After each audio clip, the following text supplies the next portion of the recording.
यं ब्रह्म वेदांत विदो वदन्ते परं प्रधानं पुरुषं तथान्ये विश्वोद्गते कारणम् ईश्वरं वा तस्मै नमो विघ्न विनाशनाय। हे गणपति देवता, आप मंगल मूर्ति हैं, मंगल के देवता हैं, विघ्न विनाशक हैं। प्रत्येक व्यक्ति के, प्रत्येक जीव के, प्रत्येक अणु अणु में आप व्याप्त हैं। आप कॉन्शसनेस में हैं, चेतना है, चेतनता है, चेतना का संवाहक भी हैं। शास्त्रों के अनुसार तो मुझे यही मालूम हुआ है। आप की कृपा होती रही है हमारे भारतीय मनुष्यों पर, जंगली जीवन से लेकर लगातार बहुत लाखों वर्षों तक आपने चेतनता में रखा। जब कोई गड़बड़ी आई उसका संशोधन भी कराया। आज मनुष्य अपने चेतना को, बुद्धि को, मन को, अहंकार को, मैंपन के बोध को आज भूलते जा रहा है। कृपया आप थोड़ी सी ऐसी स्थिति पैदा कर दें, मनुष्य में ऐसा कुछ भर दें, ऐसा कुछ प्रेरित कर दें कि मनुष्य में ये चेतनता आ जाए, बुद्धि से काम लेने लगे, अपने प्रति सतर्क और सजग हो जाए। भीतर इसके क्या मन ईश्वर तत्व है और भीतर इसके मन तत्व जो है वो ईश्वर तत्व को भी समझने की कोशिश करने लगे और वह काम, क्रोध, लोभ, मोह, मद, मत्सर का सहयोग लेकर सृष्टि की जो सभ्यता की जो आरोपित जीवन जीने की शैली है उसको मर्यादित ढंग से जीना शुरू कर दे। आज सभी क्षेत्रों में मनुष्य टूट गया है और सभी क्षेत्रों में मनुष्य में कमियां देखी जा रही है। स्वस्थता के मामले में तो 98% आदमी पत्र पत्रिकाओं के माध्यम से अगर सूचना के आधार पर तो बीमार है। अब जहाँ 98% आदमी बीमार होगा, उसका मन बीमार होगा, वहाँ का समाज कैसा होगा, कल्पना की बात है। इसलिए आपके से प्रार्थना है, आप कृपा करें अपने समूह और भी आपके साथ जितने देवता हैं सबसे मेरी प्रार्थना है कि आप सब मिलकर इसको अपने को जो आप हमारे भीतर स्थापित हैं अपने को भी मर्यादित करने के लिए आप थोड़ा सा इधर भी ध्यान दीजिए, मनुष्य में भी ध्यान दीजिए।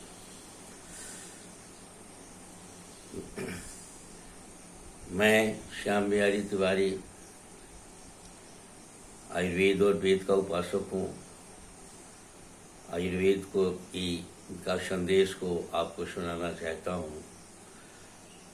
आरोपित जीवन में हमने सभ्यता शुरू की। आरोपित जीवन में कैसे स्वस्थ रहा जाए इसकी बातें आयुर्वेद ने जीवन कला के रूप में, आयुर्वेद के रूप में हमारे पूर्वजों ने हमें दिया। उससे भूल कर हम स्वस्थ रहना चाहते हैं, उसे भूल कर हम स्वस्थ नहीं रह सकते, इसमें कहीं दो मत नहीं है। क्योंकि हम जिस ललक में, जिस धारा में, जिस शैली में अपने जीवन जीने की शैली को मैंने बना ली है उसका परिणाम भी हमारे सामने प्रत्यक्ष है। हम न हमारी सूक्ष्म शरीर स्वस्थ और अपने प्राकृतिक अवस्था में है, न ही हमारा तन स्वस्थ है और प्राकृतिक अवस्था में है। आज तो यह दुर्दशा हो गई है कि आधुनिक चिकित्सा विज्ञान के चमत्कारी दवाइयाँ अब हमारे के अब भरोसे हम अपने खान पान में जहर मिलाकर खाते हैं और हमारे भीतर वो खान पान हमारा हमारे तन मन को नहीं बना पा रहा है, जिसके चलते अभावजन्य बीमारियों की भीड़ हो गई है। जितनी बीमारियां हैं, सड़ने गलने वाले बीमारियों को छोड़कर वे सब अभावजन्य बीमारी हो गए हैं, जैसा कि डायबिटीज, हार्ट, किडनी, ये सारा मन का को जितने रोग हैं, मन के भी जितने रोग हैं, ये सब उसके उदाहरण हो गए हैं। हमारे अंदर की जो संचालिका शक्तियां हैं, इंडोक्राइन की ग्रंथियां हैं, ये हमारे थायराइड इत्यादि, पेनक्रियाज इत्यादि जो ग्रंथियां हैं, उनको अपने रस बनाने के लिए हमारे भोजन से भोजन नहीं मिलती है।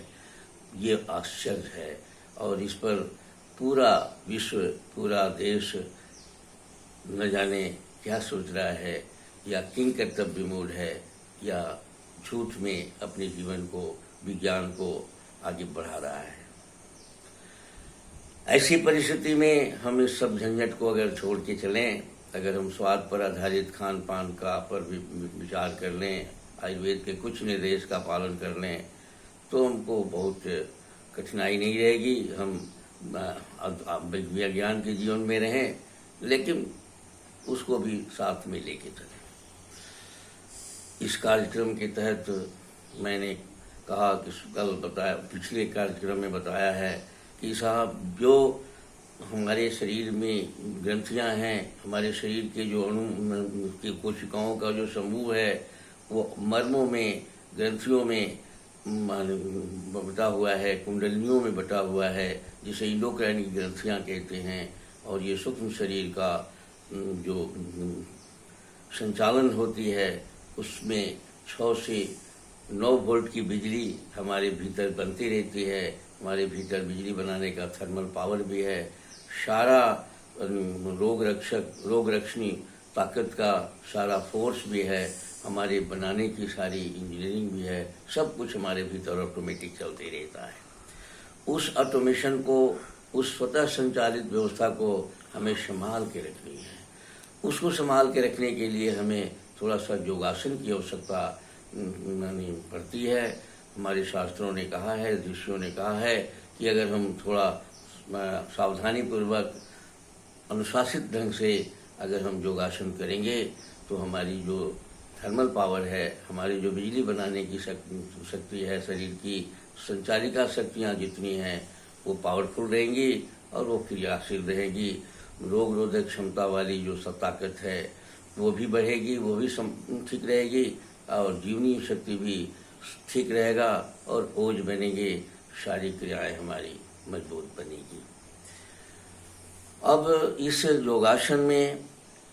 योगासन और व्यायाम में थोड़ा फर्क बताया था मैंने कि दोनों में फर्क है। ये हमारे शरीर की जो चुंबकीय शक्ति है, एक दूसरे को पकड़ के, एक दूसरे के साथ जुड़ के चलने की जो प्रक्रिया है हमारे भीतर की, स्थूल शरीर की और सूक्ष्म शरीर की, योगासन इसका व्यायाम है। और इसको बहुत सी सावधानी से नहीं करने पर ये बहुत बड़ी हानि भी होने की संभावनाएं रहती है। योगासन में आज के डेट में एक योगासन पर आयुर्वेद को थोड़ा सा ऐतराज है।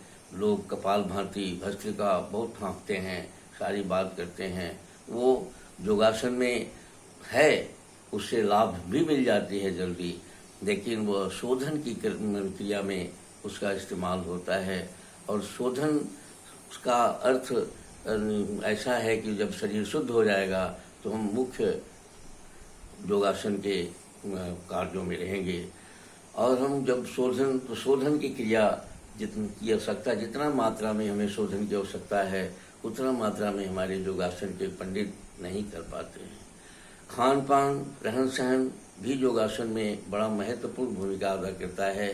तमोगुनी आहार और योगासन आपस में मेल नहीं खाते हैं।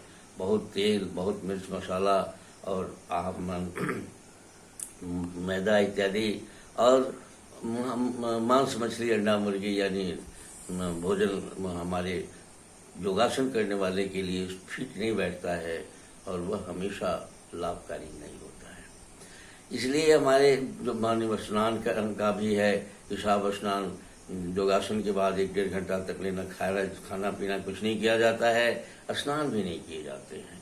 खाने के पहले, योगासन करने के पहले अगर थोड़ा स्नान कर दिया गया तो ये चलता है, लेकिन खाने के तुरंत बाद योगासन भी नहीं किए जा सकते हैं। ऐसी स्थिति में योगासन हमारे तन मन को का व्यायाम है, तन मन को स्वस्थ रखने की क्रिया है। इस योगासन से बहुत बड़ी दिव्य शक्तियाँ भी हमें प्राप्त होती है।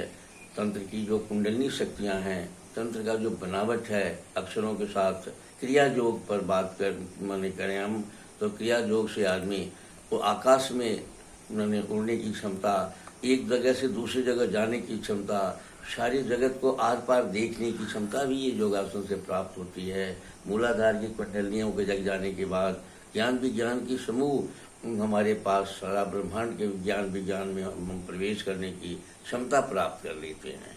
इस तरह से हम अगर अनुशासित ढंग से योगासन की उनको करें, योगासन की व्यवस्था में जो परहेज है, आज योगासन में हम सात्विक ढंग से अगर योगासन करने लगेंगे तो रोग भी हमारा नहीं होगा। और साथ साथ एक और बहुत बड़ी बात हो जाएगी कि जो लोग ऐसा करेंगे उनके बाल बच्चे या उनकी इच्छा मात्र से भी बहुत सारे रोगों का शमन होगा और वे अनिमा गरिमा लघिमा इत्यादि जो अष्ट शक्तियाँ हैं उनको भी प्राप्त कर सकते हैं। योगासन से बहुत सारे ऐसे हमारे लोग हैं जो जैसे महेश जोगी का एक एग्जाम्पल है, वो हवा में थोड़ा सा ऊंचा उठ जाते थे अपने योगासन के योग से, ट्रांसडेंशन ये भावातीत योग से, और वो पूरे जगत को बता दिए कि हाँ साहब मन से हम मन को अलग करके और अपने शरीर को आकाश में उड़ा सकते हैं। ये कहानी 20, 25, 50 वर्ष के अंदर की कहानी है। इसलिए ये सारे एग्जाम्पल को देखते हुए मेरा कहना है, मैं कहा कि आप अपने शरीर को स्वस्थ रखने के लिए योगासन अवश्य करें, लेकिन उसके अनुशासन का पालन करते हुए, खान पान रहन सहन के पालन करते हुए, सतोगुण को आधार बनाकर अगर योगासन करते हैं तो अकूत शक्ति आप उसे प्राप्त कर सकते हैं। इसी के साथ आज का ये कार्यक्रम मैं आपको समर्पित करता हूँ। अगली बार मैं ध्यान पर कुछ बात करूँगा। अक्षरों का ध्यान से भी रोग अच्छे होते हैं, अक्षरों से संसार की निर्माण होती है, पेड़ पौधे बने हैं, भोजन बने हैं, अक्षरों से भी हम स्वस्थ हो सकते हैं। इस पर अगली बार चर्चा करेंगे। इसी के साथ आपको इस कार्यक्रम को समर्पित करते हैं। धन्यवाद।